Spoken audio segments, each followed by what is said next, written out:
Assalamualaikum warahmatullahi wabarakatuh.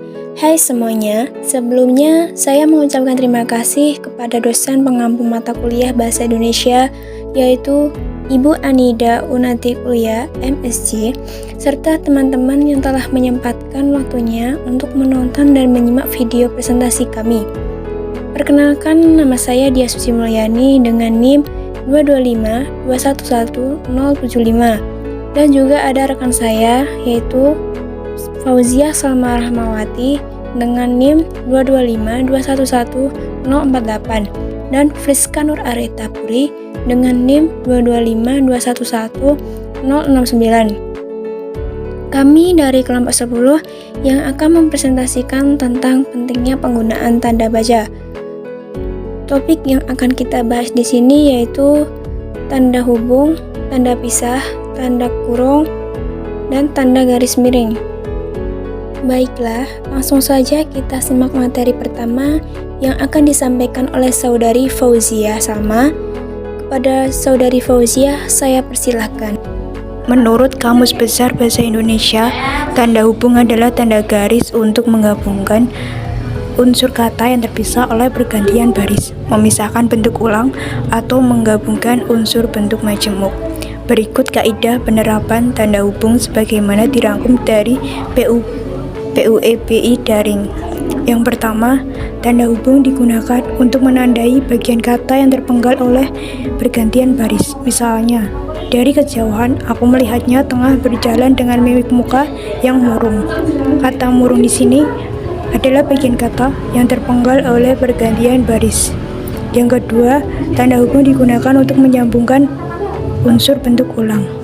Contohnya, Dimas masih luntang-lantung di Surabaya. Kata luntang-lantung ini merupakan unsur bentuk ulang. Yang ketiga, tanda hubung digunakan untuk menyambung tanggal, bulan, dan tahun yang dinyatakan dengan angka, menyambung huruf dalam kata yang dieja satu demi satu, dan menyatakan skor pertandingan. Misalnya, 12/02/2020. Angka 12 termasuk tanggal, 02 termasuk bulan, dan 2020 adalah tahun. Yang keempat, tanda hubung digunakan untuk memperjelas hubungan bagian kata atau ungkapan.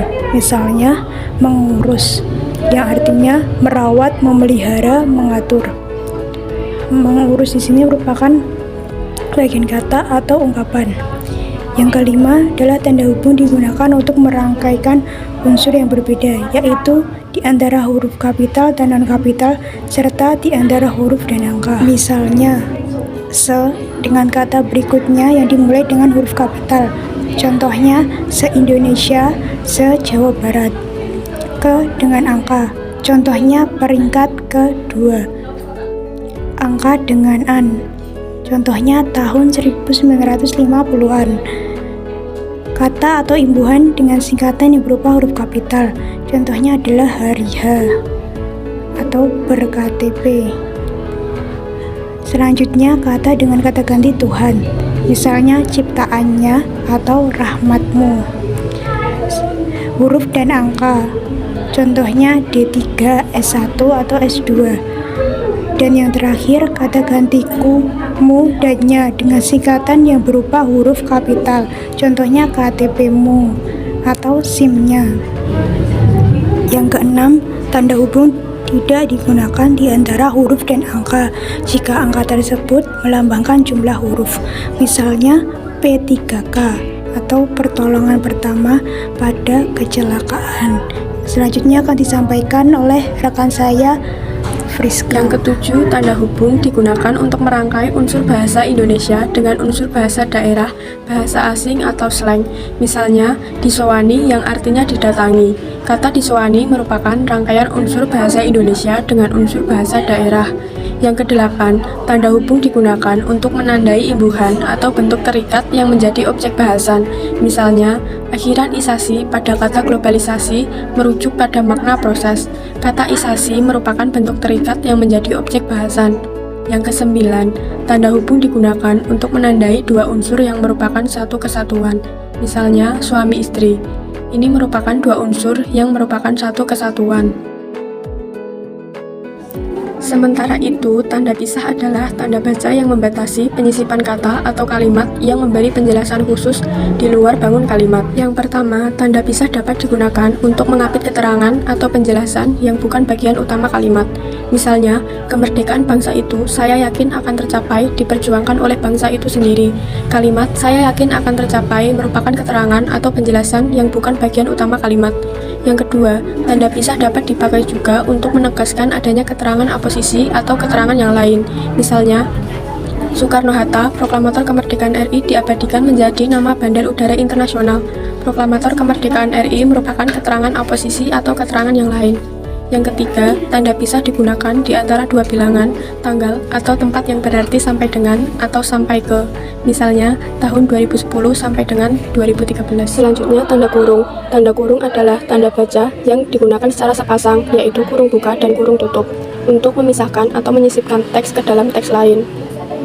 Yang pertama, tanda kurung digunakan untuk mengapit keterangan tambahan seperti singkatan atau padanan kata asing.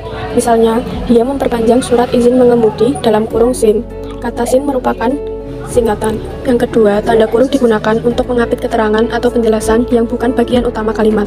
Misalnya, puisi Trenggono yang berjudul Ubud dalam kurung nama tempat yang terkenal di Bali ditulis pada tahun 1962. Kalimat nama tempat yang terkenal di Bali merupakan keterangan atau penjelasan yang bukan bagian utama kalimat. Selanjutnya akan dijelaskan oleh rekan saya, Diah. Yang ketiga, tanda kurung digunakan untuk mengapit kata yang keberanian di dalam teks dapat dimunculkan atau dihilangkan. Misalnya, 1. Dia berangkat ke kantor dengan bus Transjakarta.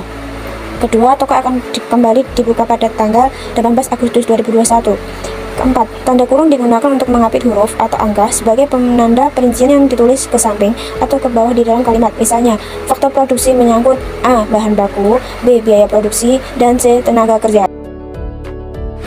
Materi yang terakhir yaitu tanda garis miring. Yang pertama, tanda garis miring digunakan dalam nomor surat, nomor pada alamat, dan penandaan masa 1 tahun yang terbagi dalam 2 tahun takwin. Misalnya, yang pertama, tahun ajaran baru 2021 garis miring 2022. Yang kedua, Jalan Kramat 3 atau garis miring 10.